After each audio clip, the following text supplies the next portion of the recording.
जय हिंद दोस्तों, आप सभी का मेरे YouTube चैनल में स्वागत है। तो आइए आज पढ़ते हैं। तो आज कुछ अलग पढ़ेंगे। आज क्या पढ़ेंगे? तो आज हम लोग पढ़ेंगे सेल। ठीक है, सेल से आप लोग थोड़ा बहुत जानते होंगे कि सेल क्या है। तो सेल एक साइंस का चैप्टर है जिसको हम लोग कोशिका बोलते हैं। तो चलिए देखते हैं। सेल जिसको बोलते हैं साइटोलॉजी के अंतर्गत हम लोग इसका अध्ययन करते हैं, जिसको बोलते हैं कोशिका विज्ञान। क्या बोलते हैं? कोशिका विज्ञान। कोशिका विज्ञान, ठीक है, यानी the study of cell is known as cytology. The study of cell is known as cytology, यानी साइटोलॉजी वह साइटोलॉजी के अंतर्गत हम लोग क्या करते हैं? ये साइटोलॉजी के अंतर्गत हम लोग सेल का अध्ययन करते हैं। तो चलिए देखिए यहाँ पे साइटोलॉजी। साइटोलॉजी का मतलब और लॉजी का मतलब। साइटो का मतलब होता है सेल और लॉजी का मतलब होता है टू स्टडी। आगे समझे। The study of cell is known as cytology, यानी साइटो का मतलब होता है सेल और लॉजी का मतलब होता है टू स्टडी। चलिए इसको देखते हैं। फादर ऑफ सेल किसको कहते हैं? ठीक है, तो फादर ऑफ सेल बोलते हैं किसको? तो फादर ऑफ सेल बोलते हैं रॉबर्ट हुक को। क्या बोलते हैं? फादर ऑफ सेल किसको बोलते हैं? रॉबर्ट हुक को। कब खोजे थे? 1665 ईस्वी में। ठीक है, चलिए उसके बाद साइटोलॉजी जो टर्म किसने दिया था? तो साइटोलॉजी टर्म किसने दिया था? तो साइटोलॉजी टर्म दिया था हर्टविग ने। किसने? हर्टविग ने दिया था। क्लियर। चलिए साइटोलॉजी यानी साइटो का मतलब होता है सेल, लॉजी का मतलब होता है टू स्टडी, यानी the study of cell is known as cytology. चलिए उसके बाद father of cell Robert Hooke ने खोजा था। ठीक है, जो क्या था एक्चुअली में, इसके बारे में आगे बात डिटेल्स में बात करेंगे। तो father of cell Robert Hooke 1665 ईस्वी में 1665 में किया था। और उसके बाद साइटोलॉजी जो टर्म आया था वो किसने दिया था? हर्टविग ने दिया था। चलिए उसके बाद साइटोजेनेटिक। तो साइटोजेनेटिक किसने बोला था? किसने खोज किया था साइटोजेनेटिक का? तो साइटोजेनेटिक का मतलब पहले बता दें कि ये साइटो का मतलब होता है कोशिका, सेल वही। उसके बाद जेनेटिक मतलब होता है अनुवांशिक। जेनेटिक के अंदर वो क्या होता है? एक इंटरनली जो क्या होते हैं गुण जो होते हैं ना, वो क्या होते हैं? जेनेटिक जो जीन होते हैं वो क्या होते हैं? वो ट्रांसफ़र होते हैं। क्या होते हैं? ट्रांसफ़र होते हैं। जैसे मान लीजिए कि ये सेल के अंदर जो जेनेटिक जाएगा तो उससे क्या पता चलेगा कि यदि पेरेंट्स हैं तो पेरेंट्स के अंदर जो गुण है ना वो जीन क्या होगा? वो जेनेटिक और उसके संतान में जाएगा तो उसके यानी पेरेंट्स के जो गुण हैं यानी कुछ लक्षण है वो संतान के अंदर क्या होते हैं? ट्रांसफ़र होते हैं। तो वो जेनेटिक कहलाता है। ठीक है, यानी अनुवांशिक गुण कहलाता है। तो चलिए साइटोलॉजी का मतलब साइटोजेनेटिक को किसने दिया? तो साइटोजेनेटिक ने दिया H.J. मुल्लर ने दिया था। क्लियर। H.J. मुल्लर ने क्या किया? ये साइटोजेनेटिक यानी कोशिका अनुवांशिक का जो ये सिद्धांत दिया था किसने? H.J. मुल्लर ने। क्लियर, यहाँ तक क्लियर हुआ। साइटोलॉजी कोशिका विज्ञान। The study of cell is known as cytology. Cytology का में यदि देखा जाए तो साइटो सेल को बोलते हैं और लॉजी टू स्टडी। ठीक है। Father of cell Robert Hooke 1665 ईस्वी में। साइटोलॉजी जो टर्म दिया था किसने दिया था? हर्टविग ने दिया था। और साइटोजेनेटिक किसने दिया था? H.J. मुल्लर ने दिया था। क्लियर। H.J. मुल्लर यानी साइटो मतलब सेल मतलब कोशिका, टू स्टडी मतलब अध्ययन करना। यहाँ पे आप लोग कोशिका, ठीक है, और टू स्टडी मतलब अध्ययन करना। फादर ऑफ सेल कोशिका के जनक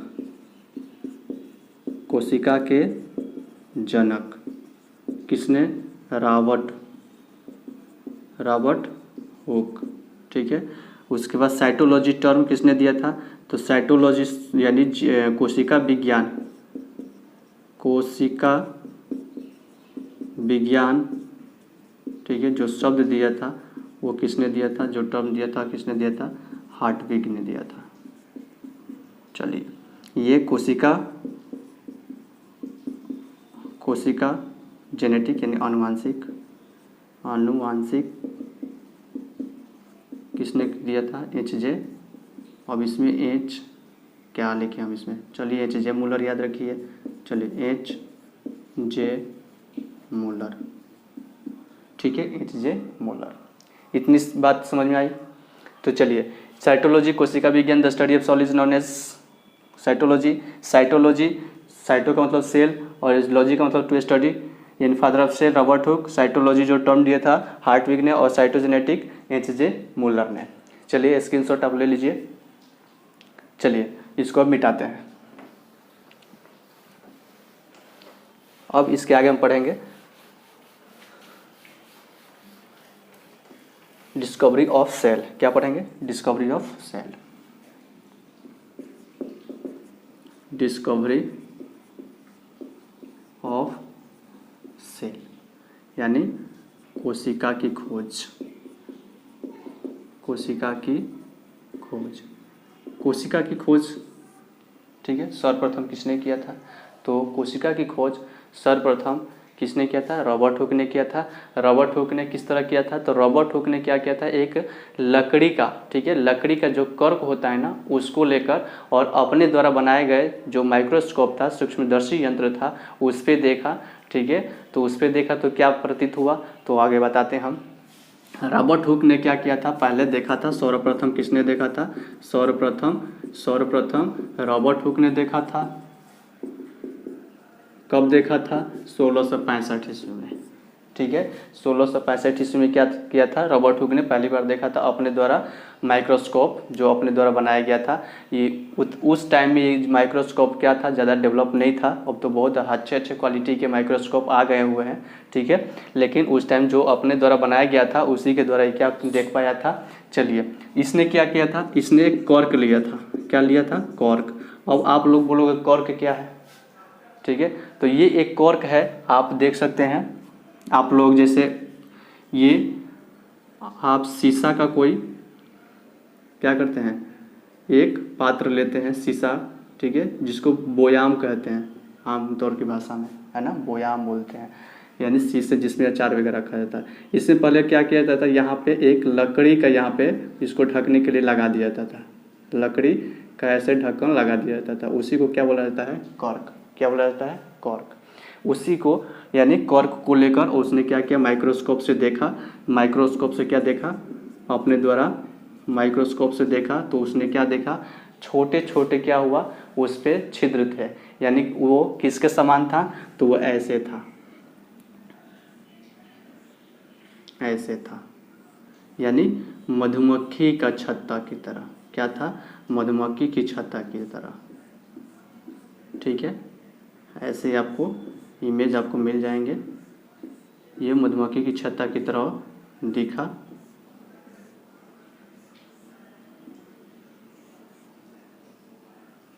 ये मधुमक्खी का छत्ता, ठीक है। ऐसे करके दिखाई दिया। इसमें क्या दिखाई दिया, इसमें क्या दिखाई दिया, इसमें छोटे छोटे क्या दिखाई दिए, छोटे छोटे क्या दिखाई दिए, छोटे छोटे छिद्र दिखाई दिए, ठीक है। छोटे छोटे क्या दिखाई दिए, छोटे छोटे छिद्र दिखाई दिए, ठीक है। ये मधुमक्खी का छत्ता दिखा और उसमें क्या था, छोटे छोटे छिद्र दिखा। तो वो वही छोटे छोटे छिद्र में क्या देखा, माइक्रोस्कोप में छोटे छोटे स्मॉल क्या देखे, होल देखे, जिसको क्या बोला, जिसको बोला रूम। ये जो होल देखा उसको क्या बोला, रूम, ठीक है, रूम। आगे चलकर इसको क्या बोला, तो इसको बोला, बहुत सारे थे इसमें, तो इसको रूम्स। और उसके बाद क्या हुआ, इसको बोला सेला। क्या बोला, सेला। क्या बोला, सेला, सेला। ये आगे चलकर फिर क्या हो गया, सेल, ठीक है। जो एक क्या है, लैटिन वर्ड है, समझ में आ गया, सेला क्या है, एक लैटिन वर्ड है, और तब से ये क्या है, सेल, समझ में आ गया। अब यहाँ पे याद रखिएगा कि जो रॉबर्ट हुक ने जो खोजा था ना, वो एक कॉर्क लिया था, कॉर्क लिया था, ठीक है। यानी कॉर्क का मतलब क्या था, वो नॉन लिविंग थिंग था। क्या था, नॉन लिविंग, यानी नॉन लिविंग क्या था, नॉन लिविंग। नॉन लिविंग किसको बोलते हैं, तो नॉन लिविंग बोलते हैं निर्जीव को बोलते हैं। निर्जीव किसको बोलते हैं, जिसमें जान नहीं होता है, यानी जिसमें जान नहीं होता है, जिसमें जान क्या होता है, नहीं होता है, उसको क्या बोलते हैं, उसको बोलते हैं। ये सर्वप्रथम रॉबर्ट हुक ने क्या, नॉन लिविंग सेल्स की खोज की, ठीक है। यानी यहाँ पे who discovered the non living cell, तो रॉबर्ट हुक इज डिस्कवर्ड ये नॉन लिविंग सेल। क्लियर, यानी निर्जीव जो सेल इसने खोजा था वो क्या था, वो था नॉन लिविंग सेल। क्या था, नॉन लिविंग सेल। समझ में आ गया, नॉन लिविंग सेल, यहाँ तक समझ में आया। कॉर्क किसको बोलते हैं, ये आप देख सकते हो, कॉर्क यानी माइक्रोस्कोप से देखा जो होल इसमें पाया गया वो क्या था, वो उसको रूम्स कहा। उसके बाद फिर आगे चलकर क्या बोला, सेला कहा। उसके बाद सेला को आगे चलकर क्या कहा, सेल कहा, ठीक है। और नॉन लिविंग सेल जो इसने खोजा हुआ था। चलिए समझ में आ गया, आगे बढ़ते हैं।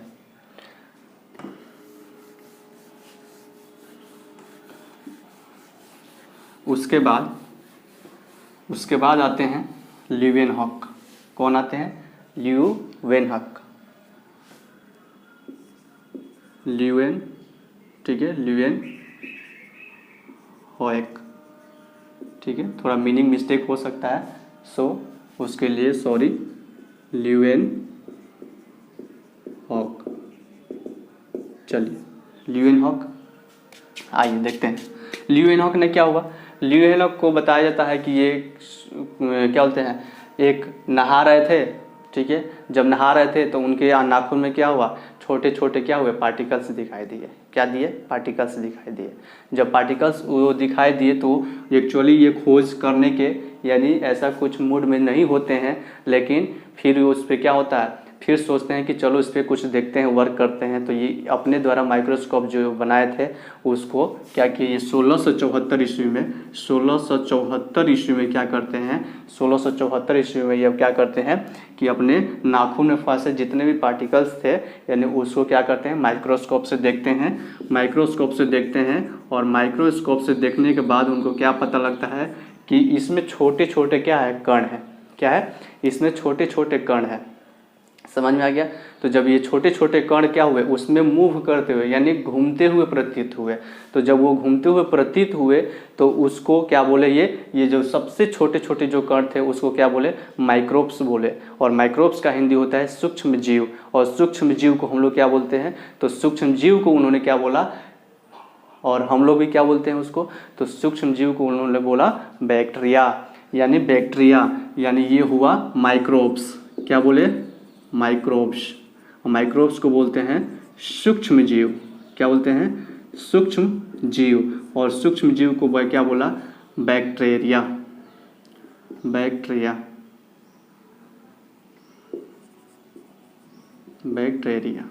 ठीक है, बैक्टीरिया उन्होंने नाम दिया। ल्यूवेनहॉक ने क्या किया, माइक्रोस्कोप से देखा तो बहुत ही छोटे छोटे क्या थे, छोटे छोटे पार्टिकल्स थे जो मूव करते हुए क्या हुआ, प्रतीत हुआ। उसको सूक्ष्म जीव नाम दिया जिसको बैक्टीरिया कहा उन्होंने। यानी इस तरह से उन्होंने क्या हुआ, ये लिविंग सेल की खोज की। क्या किया, लिविंग सेल की खोज की। जो ये क्या थे, कोशिका था, जीवित कोशिका था। क्या था, जीवित कोशिका था। क्या था, ये जीवित कोशिका था। समझ में आ गया। ल्यूवेनहॉक 1674 ईस्वी में उन्होंने क्या किया, जीवित कोशिका की खोज किया। चलिए माइक्रोस्कोप से देखा, उसमें छोटे छोटे क्या थे, कण मूव कर रहे थे। और उसी छोटे छोटे कण का नाम क्या दिया, माइक्रोब्स। और माइक्रोब्स को बोलते हैं सूक्ष्म जीव, और उसी को बैक्टीरिया कहा। ठीक है, और उसी से लिविंग सेल की खोज किया। यानी इस तरह से पॉइंट क्या बनते हैं, तो पॉइंट बनते हैं फादर ऑफ लिविंग सेल किसको कहते हैं, तो father of living cell is Leeuwenhoek. Leeuwenhoek, ठीक है, लीवेनहॉइक, ठीक है। इसमें थोड़ा मीनिंग प्रॉब्लम हो सकता है, इसलिए आप लोग थोड़ा देख लोगे। लीवेनहॉक, ठीक है। चलिए ये समझ में आ गया। अब आते हैं, ये हो गया। आप चलिए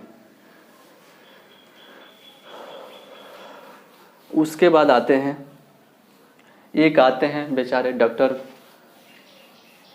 रुडोल्फ विर्चो आते हैं। कौन आते हैं? रुडोल्फ विर्चो आते हैं। रुडोल्फ विर्चो आते हैं। कौन आते हैं? रुडोल्फ विर्चो आते हैं। रुडोल्फ विर्चो क्या कहते हैं? रुडोल्फ विर्चो कहते हैं ओमनी सेलुला ई सेलुला। अब ये क्या है? ये बोलते हैं ओमनी सेलुला ई सेलुला। देखती है, ओमनी सेलुला ई सेलुला, क्या बोलते हैं? ओमनी सेलुला ई सेलुला। ओमनी का मतलब होता है, ओमनी का मतलब होता है, ओमनी का मतलब होता है pre existing cell, pre existing cell. इसको पुराना सेल कहते हैं। क्या कहते हैं? पुराना कोशिका, ठीक है। चलिए, सेलुला मतलब सेल, ई मतलब टू, सेलुला मतलब सेल, यानी कोशिका से कोशिका। यानी रुडोल्फ विर्चो का सिद्धांत क्या था? तो the principle of Rudolf Virchow is pre existing cell to cell, यानी इन्होंने कहा था कि जो पुराना कोशिका होता है ना, उसी कोशिका से क्या होता है? नए कोशिका का निर्माण होता है, यानी सेल डिवीजन होता है। तो सेल डिवीजन के अंतर्गत क्या होता है आपको हम बता दें कि मान लीजिए ये कोई नया सेल है, ठीक है, ये कोई नया सेल है। चलिए इसको हम राउंड शेप में बताते हैं। ये नया सेल है। ये नया सेल क्या होगा? ये नया सेल में जब सेल डिवीजन होगा, यानी ये पुराना सेल है, और जब ये क्या होगा, इसमें से जब ये टूटेगा तो क्या होगा? इससे एक नया सेल का निर्माण होगा और इससे एक नया सेल का निर्माण होगा। समझ में आ गया? ओमनी सेलुला टू सेलुला, यानी सेल टू सेल। क्या? सेल टू सेल, यानी एक सेल से दो सेल क्या बन रहे हैं? अलग अलग सेल तैयार हो रहे हैं और फिर इसी शेप में आ जाएंगे। समझ में आ गया? यानी एक से दो और दो से क्या बनेंगे? चार। कैसे? तो देखिए, दो से चार कैसे? एक से दो बन गए और फिर इसमें डिवीजन होगा तो इससे दो और इससे भी दो, फिर इससे एक दो, एक दो, एक दो, एक दो, यानी एक से दो, दो से चार, चार से ऐसे आप दो दो चार दो छः आठ, यानी ऐसे आप पढ़ सकते हो। यानी इसका मतलब जिस सेल से डिवीजन होगा उसको बोलते हैं आप इसको डॉटर सेल, मदर सेल बोल सकते हैं। क्या बोल सकते हैं? मदर सेल या पेरेंट सेल बोल सकते हैं इसको। पेरेंट सेल, क्या बोल सकते हैं? Parent cell. और पेरेंट सेल से जो निकल कर आएगा उसको बोलते हैं daughter cell, DAUGSTER, daughter cell, जिसको पुत्री कोशिका बोल सकते हैं। पुत्री कोशिका किसने सिद्धांत दिया इसका? तो रुडोल्फ विर्चो ने दिया। ओमनी सेलुला ई सेलुला के अंतर्गत इन्होंने क्या बता दिया इन्होंने कि एक सेल जो पुराना सेल होता है, उस पुराने सेल से कई सेल बन जाते हैं। ठीक है, किस प्रक्रिया द्वारा? सेल डिवीजन के द्वारा। समझ में आ गया? चलिए आगे पढ़ते हैं। अब ये भी प्रिंसिपल ऑफ सेल, यानी सेल का जो सिद्धांत है ना, उसके अंतर्गत इसको हम लोग रखेंगे। तो चलिए आते हैं यहाँ पे, principle of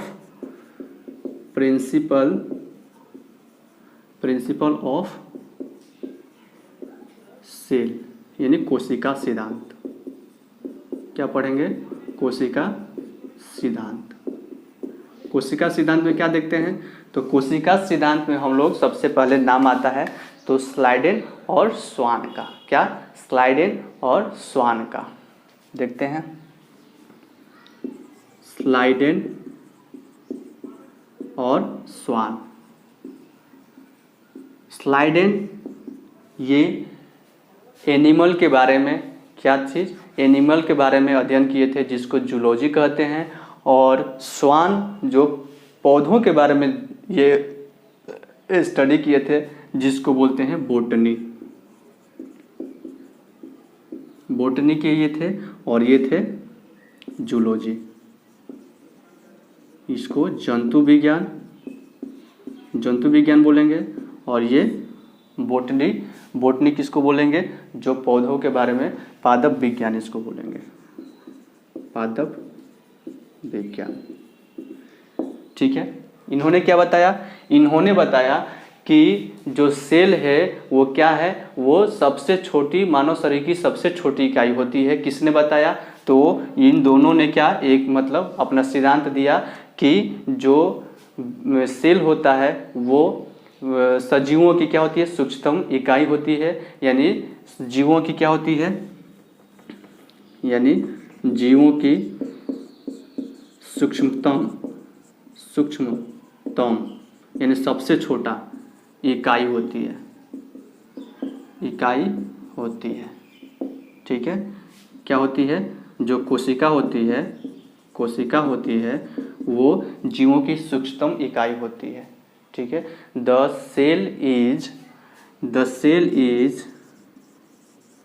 unit of organism. The cell is unit of organism. ठीक है, समझ में आ गया। कोशिका जीवों की सूक्ष्मतम इकाई होती है। चलिए, ये बात तो समझ में कैसे आएगा, तो चलिए देखते हैं। जैसे हमको एक घर बनाना है, तो जब घर बनाएंगे तो क्या करेंगे? एक एक ईंट को क्या करेंगे? एक एक ईंट को उसमें क्या करेंगे? हम लोग जोड़ेंगे। तो जो हम एक एक ईंट को जोड़ रहे हैं ना, वही हमारा क्या हुआ? एक एक ईंट को जोड़ रहे हैं, वही हमारा क्या हुआ? वही हमारा सेल हो गया। और जब ये सेल क्या हो रहा है? जब एक एक ईंट मिलकर बन रहा है, तो पता चलेगा क्या कि ये हमारा कहीं ना कहीं एक हमारा दीवार बन रहा है। जब ये दीवार बन जाएगा ना, तो ऐसे दीवार इधर भी खड़ा होगा, इधर भी खड़ा होगा, इधर भी खड़ा होगा, इधर भी बड़ा खड़ा होगा। यानी जब दीवार बनेगा ना, एक साइड से यानी चारों साइड से, ऊपर से क्या करते हैं हम लोग? ढलाई कर देते हैं। यानी इसका मतलब इधर से भी सेल का ग्रुप, इधर से भी सेल का ग्रुप, इधर से भी सेल का ग्रुप, इधर से भी सेल का ग्रुप। यानी सेल के ग्रुप को क्या बोलते हैं? The group of cell is called tissue. यानी इधर उतक, इधर उतक, इधर उतक, इधर उतक, और उतक से क्या बनता है? एक अंग बनता है। यानी पूरे दीवार से क्या बनता है? दीवार को जोड़कर हम लोग क्या बनाते हैं? एक रूम बनाते हैं। ठीक उसी तरह से अलग अलग ऊतक को जोड़कर हम लोग एक अंग का निर्माण करते हैं। और अलग अलग जब रूम बन जाता है, बहुत सारे एक ही जगह पे जब रूम बन जाता है, तो उसको क्या बोलते हैं हम लोग? एक घर बोल देते हैं। ठीक उसी तरह से जो ऊतक होता है, ऊतक के मिलने से एक क्या होता है? अंग बनता है। उसी तरह से बहुत सारे अंग को मिलने से क्या होता है? अंग तंत्र का निर्माण होता है। क्लियर? अंग तंत्र का निर्माण होता है, जिसके अंतर्गत हम लोग डाइजेस्टिव सिस्टम और ब्लड पढ़ते हैं, हार्ट पढ़ते हैं। ठीक है, ये सारा चीज़ हम लोग पढ़ते हैं। तो ये समझ में आ गया। The study the cell unit of organism, यानी एक एक यूनिट से मिलकर क्या हुआ है? क्या बोलते हैं? ये सेल जो होता है वो हमारे अंदर बना है। यानी हमारा जो शरीर है, ये एक एक सेल, यानी एक एक सेल से मिलकर वो क्या हुआ? बना हुआ है। और इस जो सेल का जो समूह होता है उसको बोलते हैं ऊतक, और ऊतक के समूह को बोलते हैं क्या बोलते हैं? अंग। और अंग से जब उसका समूह होता है तो उसको क्या बोलते हैं? उसको बोलते हैं अंग तंत्र। चलिए, उसके बाद दूसरा सिद्धांत ने क्या दिया? दूसरा सिद्धांत दिया कि जो कोशिका होता है ना, ठीक है, दूसरा सिद्धांत क्या दिया? दूसरा दिया कि जो कोशिका होता है ना, कोशिका जो कोशिका होता है, ये कोशिका भित्ति जो होता है, कोशिका भित्ति जो होता है वो पौधों के अंदर पाया जाता है, पौधों के अंदर पाया जाता है। ठीक है, कोशिका भित्ति। ठीक है, कोशिका भित्ति यानी हम बात करें कोशिका भित्ति की, ये है कोशिका, तो इसके बाहर एक आवरण पाया जाता है, उस आवरण को हम लोग क्या बोलते हैं, कोशिका भित्ति। जो किस में पाया जाता है, ये पाया जाता है पौधा में। ठीक है, पौधा में। ठीक है, और इसके अंतर्गत जो होता है इसको बोलते हैं कोशिका झिल्ली। क्या बोलते हैं, कोशिका झिल्ली। कोशिका झिल्ली, इसको बोलते हैं सेल मेम्ब्रेन। क्या बोलते हैं, सेल मेम्ब्रेन। और इसको बोलते हैं सेल वॉल। ठीक है, तो यहाँ पे क्या बोल रहे हैं कि cell wall is the found in plant cell, यानी प्लांट सेल में क्या, ये कोशिका भित्ति पाए जाते हैं। चलिए थर्ड वन क्या था, थर्ड वन ने बोला था कि कोशिका संरचनात्मक एक क्रियात्मक इकाई है। अभी लो ये क्या है भाई, तो संरचनात्मक एवं क्रियात्मक इकाई है, यानी उसका संरचना भी होता है और क्रिया भी करता है। बिल्कुल सही। चलिए कैसे इसको हम समझेंगे, तो चलिए इसको हम मिटाते हैं, आगे हम इस पे लिखते हैं। चलिए क्या था इस पे, तो देखते हैं। संरचनात्मक और क्रियात्मक इकाई होता है, कैसे इसको समझते हैं। संरचनात्मक एवं क्रियात्मक यानी स्ट्रक्चरल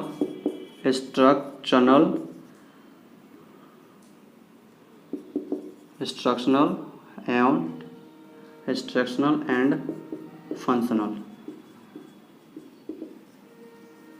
क्या होता है, जैसे देखिए फीमेल गैमेट, मेल गैमेट, यानी स्पर्म और ओवम। समझिए। चलिए देखिए, जो गैमेट होता है ना, गैमेट यानी जो सेल होता है, जो मनुष्य का जो सेल होता है, जो एक कोशिका होता है, कब, जब वो स्पर्म प्रोड्यूस करता है। तो क्लियर, जब ये स्पर्म किसी ओवम के साथ क्या होता है, ओवम के साथ मिलता है, तो उस टाइम ये क्या होता है, यूनिसेल्युलर होता है। यूनिसेल्युलर यानी यूनिसेल्युलर मतलब होता है एक कोशिका, एक कोशिका। समझ में आ गया। यानी ये जो गैमेट है ना, यानी गैमेट का मतलब क्या हुआ, ये मेल गैमेट हुआ, और ओवम जो हुआ वो क्या हुआ, फीमेल गैमेट हुआ। चलिए तो हम इसको गैमेट वर्ड यूज करते हैं, गैमेट। ठीक है, ये गैमेट क्या बनाएगा, जाइगोट बनाएगा, और जाइगोट से क्या होगा, जाइगोट से क्या होगा, एम्ब्रॉय बनाएगा, एम्ब्रॉय बनाएगा। ठीक है, एम्ब्रॉय बनाएगा, और एम्ब्रॉय से क्या होगा, एम्ब्रॉय कब तक रहता है, 9 मंथ तक एम्ब्रॉय ही रहता है। जब बाहर क्या होता है, बच्चे संतान की जब जन्म होता है, तब वो क्या कहलाता है, इन्फेंट कहलाता है। क्या कहलाता है, इन्फेंट कहलाता है, या बेबी कहलाता है, जो आप कहिए। ठीक है, यानी ये क्या है, ये यूनिसेल्युलर है। अब बताइए, ये यूनिसेल्युलर है, क्या बोल रहा है, संरचनात्मक, इसकी एक संरचना होती है। कैसी संरचना होती है, तो फीमेल गैमेट की बात करें तो ऐसे होती है, एक सेल, यानी जो सेल की बात कर रहे हैं, और मेल गैमेट की बात करें तो मेल गैमेट की बात करें तो ऐसे होता है। ऐसे क्या होता है, ऐसे वो, इसको बोलते हैं ओवम, और इसको बोलते हैं स्पर्म, इसको बोलते हैं अंडाणु, और इसको बोलते हैं शुक्राणु। समझ में आ गया। यानी जो एक सेल है, ये क्या कर रहा है, ये ग्रुप अपना बना रहा है। क्या कर रहा है, ग्रुप बना रहा है, और जब ये ग्रुप बना रहा है तो जाइगोट, ग्रुप बना रहा है तो जाइगोट, और जब फिर ये जाइगोट क्या कर रहा है, इसमें एम्ब्रॉय बनाएगा। तो एम्ब्रॉय में क्या होता है, एम्ब्रॉय में यहाँ पे अंग का विकास होता है। क्लियर। ये क्या करता है, एम्ब्रायो का विकास करता है, यानी एम्ब्रायो यानी वहाँ पे हर चीज़ क्या करते हैं, अंग वगैरह बनना स्टार्ट कर देते हैं, जिस पे क्या कितना टाइम लगता है, 9 मंथ्स। 9 मंथ्स क्या होता है, ये एम्ब्रायो ही रहता है। और जब क्या होता है, जन्म हो जाता है तो उसको हम लोग बेबी या इन्फेंट बोलते हैं। तो अब आते हैं इस पे, संरचनात्मक, ये संरचना तैयार हो रहा है। क्रियात्मक, ये क्या कर रहा है, क्रिया भी कर रहा है, यानी कार्य भी कर रहा है। क्या, गैमेट से जाइगोट और जाइगोट से एम्ब्रायो, एम्ब्रायो से इन्फेंट। तो ये समझ में आ गया उनके सिद्धांत। ये तीसरा नंबर सिद्धांत है क्या, इंस्ट्रक्शनल एंड फंक्शनल क्या होता है, सेल होता है। The cell is instructional unit of, instructional and functional unit of our body, इसको हम ऐसे बोल सकते हैं। चलिए, तो ये समझ में आ गया कैसे ये संरचनात्मक और क्रियात्मक इसे क्यों कहते हैं, तो ये चीज़ समझ में आ गया। चलिए, उसके बाद हम लोग देखते हैं, सब एक साथ इसको कर लेते हैं, क्या क्या सिद्धांत हुआ। तो सिद्धांत किसने दिया, स्लाइडेन, स्लाइडेन एंड स्वान, ठीक है। स्लाइडेन एंड स्वान ने दिए, क्या क्या दिए, तो ये दिए, एक नंबर में आते हैं। तो ये सबसे छोटी इकाई होती है, सबसे छोटी इकाई होती है। नेक्स्ट, नेक्स्ट क्या होता है, तो नेक्स्ट होता है ये संरचनात्मक, संरचनात्मक एवं क्रियात्मक इकाई होती है, क्रियात्मक इकाई होती है। और थर्ड वन जो कोशिका भित्ति होता है, कोशिका भित्ति जो होता है वो क्या होता है, वो पौधों के अंदर होता है, पौधों के अंदर अंदर पाया जाता है, ठीक है। अब उसके बाद आप लोगों को बता चुके हैं रुडोल्फ विर्चो, रुडोल्फ विर्चो आते हैं तो उन्होंने क्या कहते हैं, रुडोल्फ विर्चो इसी के अंतर्गत जब अपना सिद्धांत देते हैं तो यहाँ पे रुडोल्फ विर्चो को पढ़ते हैं। तो रुडोल्फ विर्चो क्या कहते हैं, रुडोल्फ विर्चो कहते हैं ओमनी, ओमनी सेलुला ई सेलुला, मतलब क्या होता है, ओमनी सेलुलर यानी प्री एग्जिस्टिंग, यानी प्री एग्जिस्टिंग क्या होता है, यानी पुराना, पुराना कोशिका। और सेलुला का मतलब होता है सेल, सेल का मतलब होता है कोशिका, ई का मतलब होता है टू, मतलब से, और सेलुला का मतलब होता है कोशिका, मतलब पुराने कोशिका से अलग अलग कोशिका बनते हैं, ठीक है। तो ये किसने दिया, रुडोल्फ विर्चो ने दिया, ओमनी सेलुला ई सेलुला। चलिए, तो ये हो गया प्रिंसिपल ऑफ सेल यानी कोशिका सिद्धांत। किसने दिया, स्लाइडेन स्वान ने दिया था। स्लाइडेन एक अलग है, स्वान एक अलग है। जो स्लाइडेन क्या थे, स्लाइडेन जो थे जंतु विज्ञान के वैज्ञानिक थे, और स्वान जो थे वो पादप विज्ञान के क्या थे, वैज्ञानिक थे। दोनों ने अपना मत क्या रखा, यहाँ पे रख दिया। उसके बाद रुडोल्फ विर्चो आते हैं, तो रुडोल्फ विर्चो भी अपना सिद्धांत देते हैं कि नहीं, ये भी एक बात आप ऐड कर लीजिए कि ओमनी सेलुला ई सेलुला, यानी पुरानी कोशिका से नए कोशिका का निर्माण होता है, और जो पुरानी कोशिका होती है वो पेरेंट सेल कहलाता है, और पेरेंट सेल से जो नए कोशिका बनते हैं उसको डॉटर सेल कहते हैं, जिसको पुत्री कोशिका कहते हैं। इतनी बात समझ में आ गई। चलिए, उसके बाद आगे देखते हैं। ये सिद्धांत हो गया, थोड़ी बहुत इसको हम लोग देख लेते हैं आगे क्या है। यहाँ पे आप लोगों ने पढ़ा सेल वॉल, ठीक है, और सेल मेम्ब्रेन। तो चलिए इसके बारे में थोड़ी बहुत बात कर लेते हैं। ये मान लीजिए सेल है, ठीक है, कोई सेल है, ठीक है। तो अपने ऊपर लेते हैं, जैसे हमारा जो शरीर है वो किससे ढका हुआ है, वो एक ये शर्ट से ढका हुआ है, मतलब ये हमारी एक क्या है, एक लेयर समझिए, यानी एक ये लेयर है। तो ये हमारे लिए क्या हुआ, ये हमारे लिए सेल मेम्ब्रेन हुआ, एक कवच के रूप में हुआ, ठीक है। तो मानव के लिए, जंतु के लिए ये सब क्या है, जो बाहरी परत उसका पाया जाता है, यानी सेल का जो बाहरी परत पाया जाता है, इसी को बोलते हैं सेल मेम्ब्रेन। क्या बोलते हैं, सेल मेम्ब्रेन।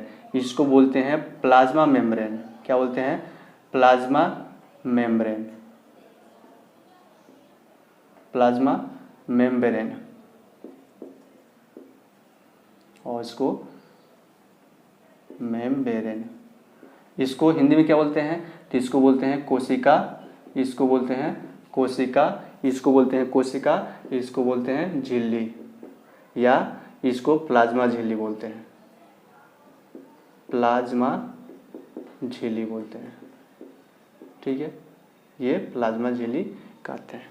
क्लियर? ये क्या चीज़ का बना होता है? तो ये बना होता है प्रोटीन का बना होता है। क्या चीज़? ये प्रोटीन का बना होता है, प्रोटीन का बना होता है। ठीक है, प्रोटीन का बना होता है। चलिए उसके बाद देखें, तो उसके बाद यहाँ पे एक और स्ट्रक्चर हम तैयार करते हैं। ये मान लीजिए सेम कोशिका है, और इसके अंदर क्या होता है ना, एक इधर ऐसे बाहरी आवरण पाया जाता है।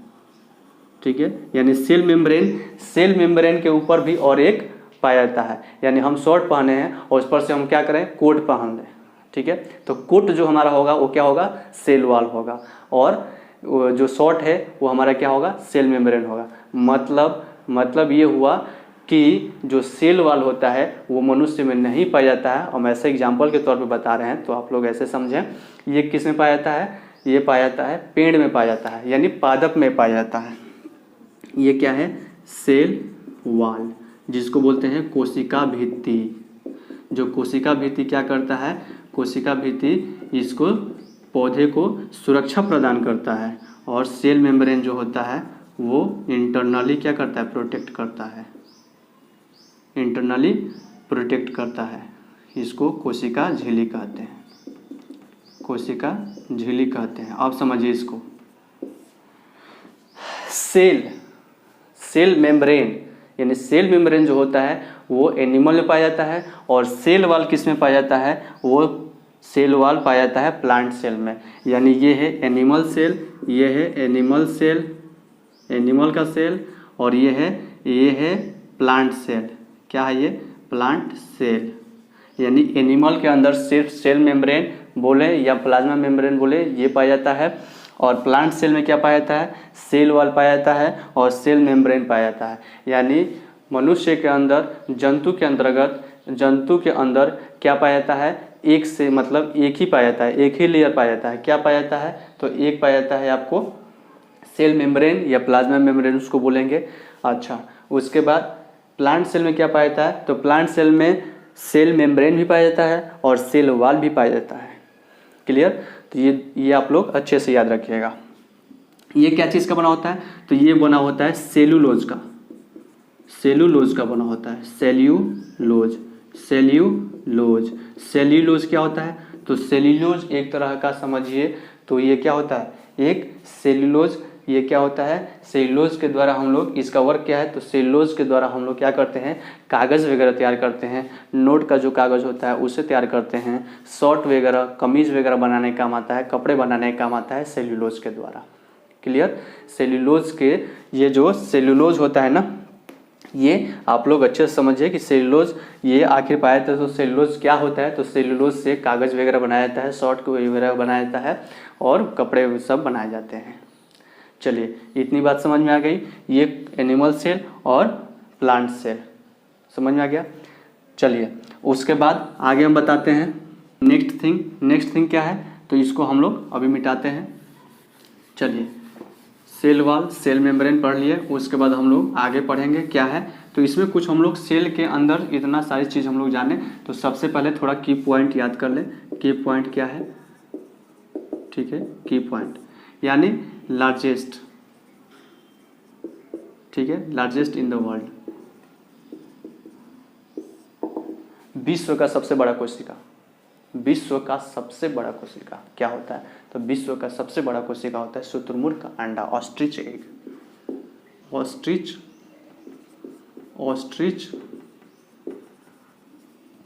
एग, शुतुरमुर्ग का अंडा। ठीक है, smallest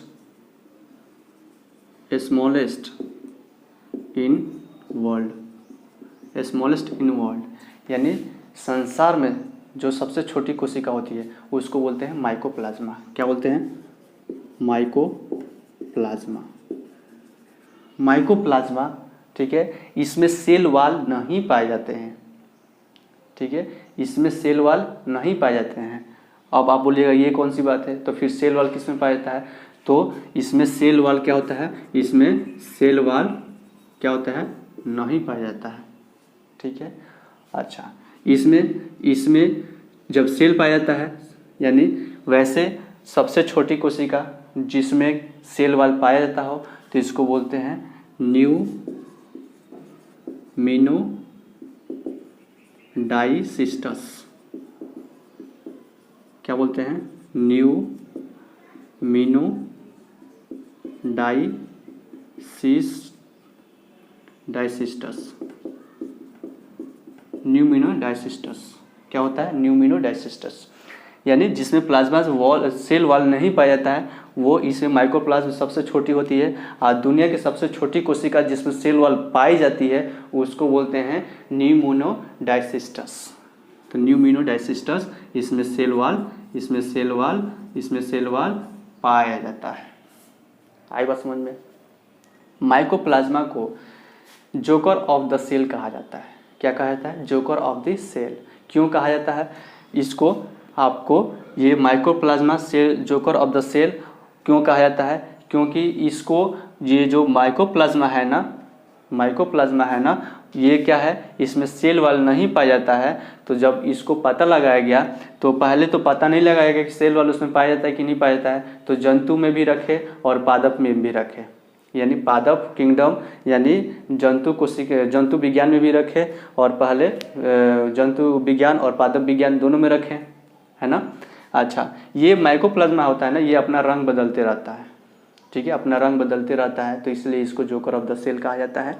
joker of the cell इसको कहा जाता है, किसको, जोकर ऑफ द सेल किसको बोला जाता है माइकोप्लाज्मा को, ठीक है। माइकोप्लाज्मा को क्यों कहा गया, क्योंकि जब हम क्लासिफिकेशन जब किए ना सेल की, तो उसको हम लोग क्या किस में रखें, दो वर्ग में रखें, एक एनिमल और एक प्लांट, ठीक है। जब इसको पता नहीं था कि इसमें सेल वाल पाए जाते हैं कि नहीं पाए जाते हैं, तो उससे पहले हम लोग क्या करें, इसमें भी हम लोग माइकोप्लाज्मा को रखें और इसमें भी हम लोग माइकोप्लाज्मा को रखें,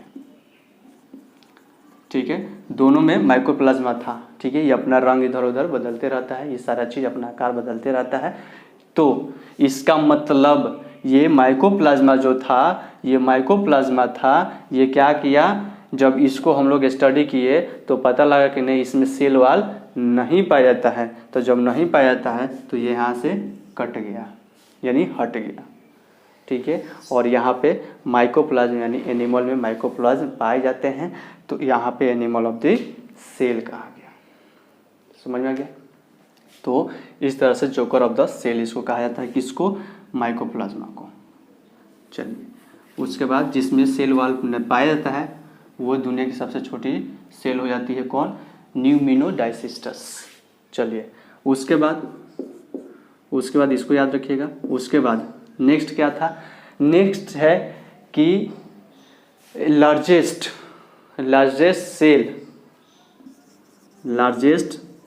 cell in human body.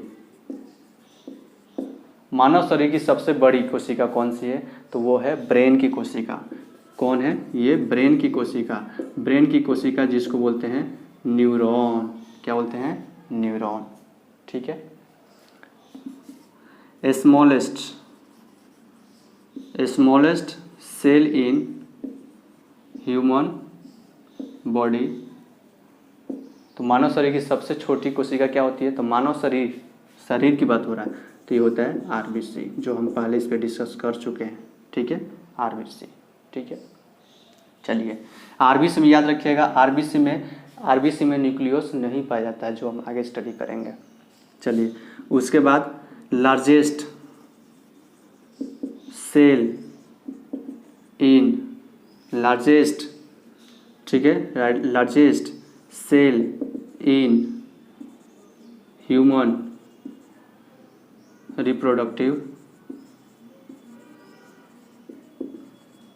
Cell क्या होता है, माइने largest cell human productive system या प्रोडक्टिव, ऐसे याद रखिए।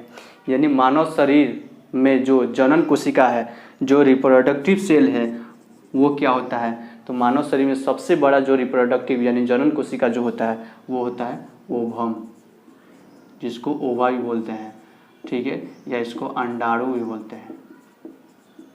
क्लियर। चलिए नेक्स्ट थिंग, स्मॉलेस्ट। तो स्मॉलेस्ट की बात करें तो smallest cell in human reproductive, तो इसकी बात जब हम करेंगे रिप्रोडक्टिव सेल यानी मानव शरीर में सबसे छोटी जनन कोशिका कौन सी है, तो वो होता है स्पर्म, जो इसका हम आगे डिस्कस कर चुके हैं। स्पर्म का हिंदी होता है शुक्राणु। क्लियर। यानी स्पर्म और गैमेट ये सब क्या है, यूनिसेलुलर है, यानी एक कोशिकीय है, ठीक है, एक कोशिका से मिलकर बनते हैं। जब एक कोशिका क्या होता है, जब दोनों मिलते हैं फर्टिलाइजेशन होता है तो उससे क्या होता है, जाइगोट बनता है, यानी सेल का ग्रुप बनता है जाइगोट, और जाइगोट से क्या बनता है, एम्ब्रॉय, और एम्ब्रॉय से क्या बनता है, आप लोग जानते हैं बेबी, ठीक है।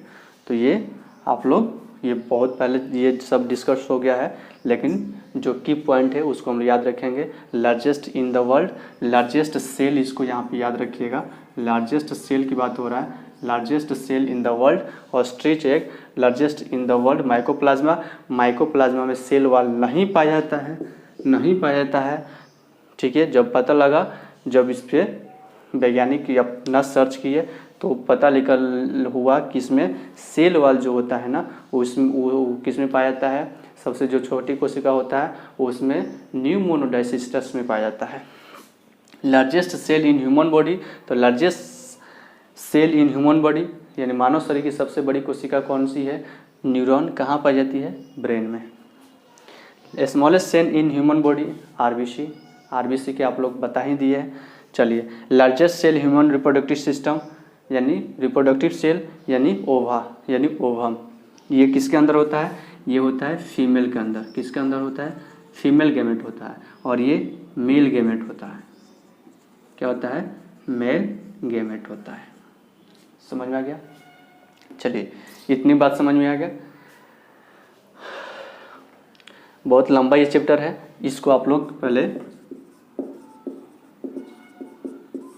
आप लोग नोट डाउन कर लीजिए, शॉर्ट स्क्रीन कर लीजिए। चलिए, इसके बाद से हम आगे इसको देखते हैं। आई होप कि इसमें आप सबको समझ में आया होगा, और इसको आप लोग अच्छे से इसको पढ़ेंगे तो रिपीट मोड पे डालेंगे तो कहीं ना कहीं हमेशा याद रखेगा, ठीक है। तो इसलिए इसको हमेशा रिपीट करने की ज़रूरत है, और कैसे कैसे ये सारे चीज़ हो रहा है, ये सारे चीज़ आप लोग अपने अंदर हमेशा याद रखेंगे तो कहीं ना कहीं लॉन्ग टर्म के लिए क्या होगा, आप लोगों के लिए फ़ायदेमंद होगा। तो आई होप कि ये बात समझ में आया होगा। मेरा नेक्स्ट वीडियो जो होगा पार्ट 2 करके आएगा, उसमें हम लोग इसको क्या करेंगे, डिस्कस करेंगे इसके आगे। तो चलिए मिलते हैं अगले सेशन में, तब तक के लिए जय हिंद जय भारत।